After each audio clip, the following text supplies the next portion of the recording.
national security reporters, who, by the way, deal in classified information and documents stolen by somebody else and sent to them all the time. That's the bread and butter of what those guys do.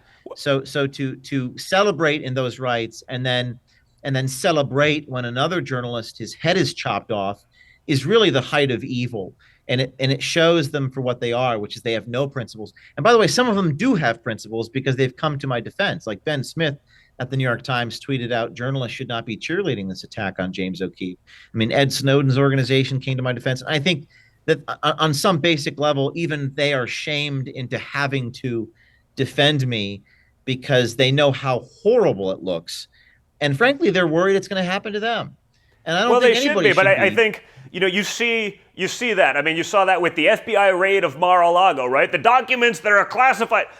Within 2 hours, there's pictures in the Washington Post of the documents that they spread out on the floor. I mean, it's those people in government that are enforcing, are supposed to enforce the rules that are actually leaking to certain. They're not going to leak to you. Yeah. You're getting them from actual credible sources, but documents that have been under lock and key, under guard of the Secret Service.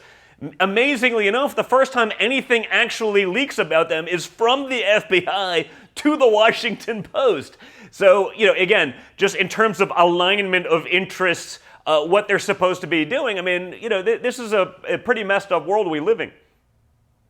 Yeah, and they wouldn't leak to me, but what they would not know is that they were being recorded unbeknownst to them by me or by people. So Yeah. that's why we use hidden camera videos, because that's when you're more honest. And frankly, when the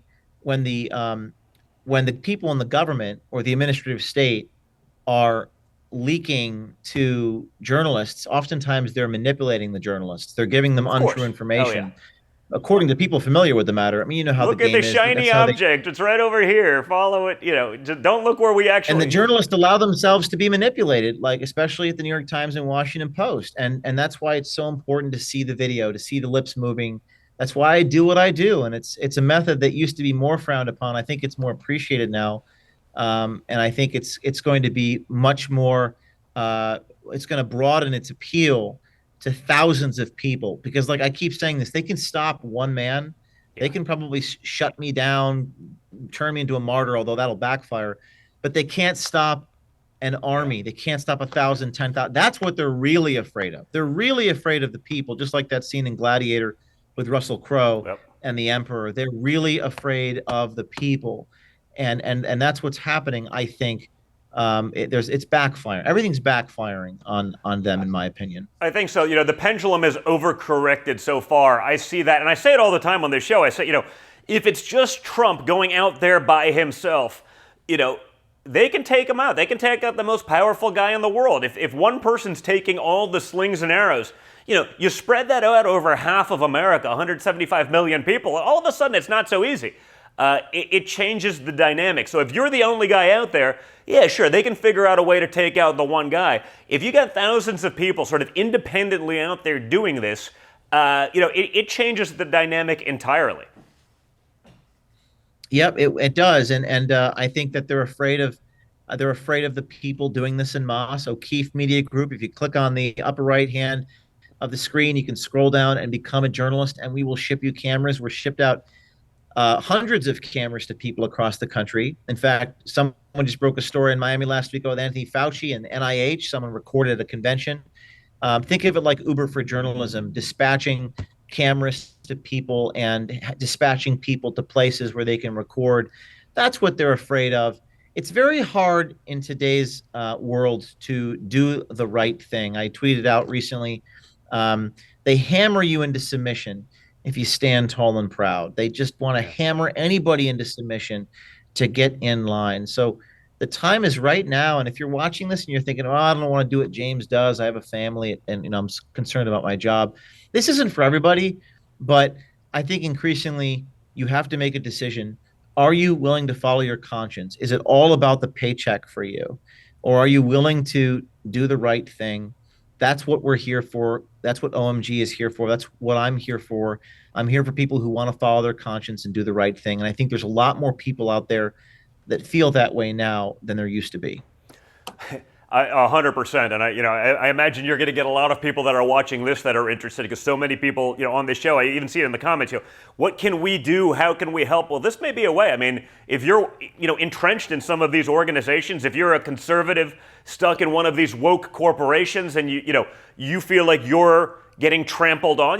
You can think whatever you want, the radical leftist side, you can be the most crazy person in the world and you'll be fine at HR. But if you're a God-fearing Christian in some of these corporations, I feel like you'd be thrown out in 2 seconds. Like, guess what? You guys can be a part of this. Because I know enough people that, they've tried to get along, they've tried to put it by, but every value that they have is being trampled on. And I think so many of them are going to hit a breaking point.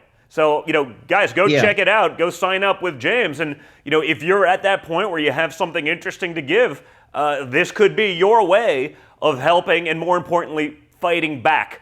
But, And I would put it back on your audience too when they say, "How can I help you?" I mean, I get yeah, that message 100 times a day. Literally. I mean, emails. How can I help you? I can't be. I mean, it's not scalable. I'll just be interviewing people all day long, and I certainly can't put everyone on my payroll. yeah, I would say, what can you do to help?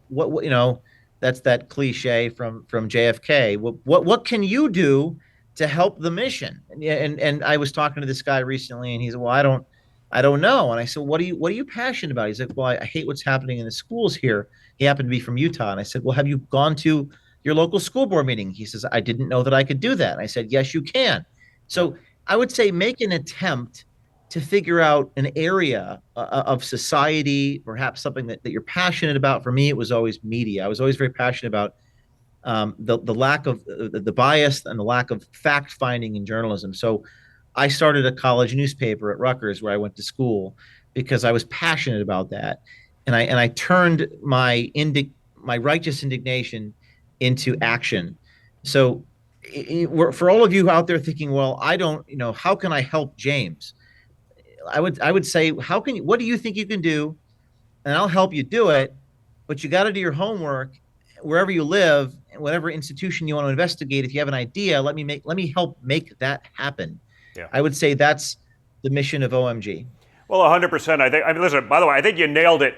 Listen, I think so many of the breaking stories, it's like you get people to go on dates with other people, and that's when they spill the beans. But I think you nailed a certain subject when you talked about school boards.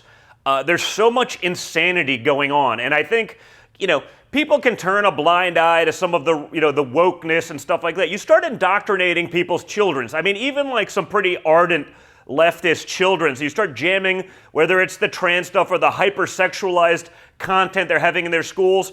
You start doing that and people are getting fed up. You see that trend happening. So I think the school board sort of approach is number one. When people talk about elections, I was like, hey, get elected to your school board. I think we can do so much more not letting our children be indoctrinated for 20 years than you can running for Congress or something like that. So, people can start small, but that is definitely, to me, that'd be a number one place. And it's also where just it feels like the extremists are lurking. So I think there's so much opportunity there. The stories I hear all over the place are so bad, and yet many of them will go unexposed because no one's in there doing that. Well, it's that you don't mess with the mama bears. Yeah, That's the thing in society. You don't mess with the children. You don't mess with the kids. yeah, So increasingly, it's like, where do you find consensus in this country where everything's so political and so tribal? Everything's now become so politicized. I don't agree with that. I understand it's reality. It's a lack of integrity. It's just everything's just whose tribe you're in, who you're voting for. It's like, well, there's one area where actually I think 88% of people, I say 88 because I have to account for, whatever 8% of the communists out there, yeah, extreme, whatever they call themselves, but 88% of Americans, you don't mess with our underage daughter. yeah. I think that's a fair observation. So that's a great area to go expose. Go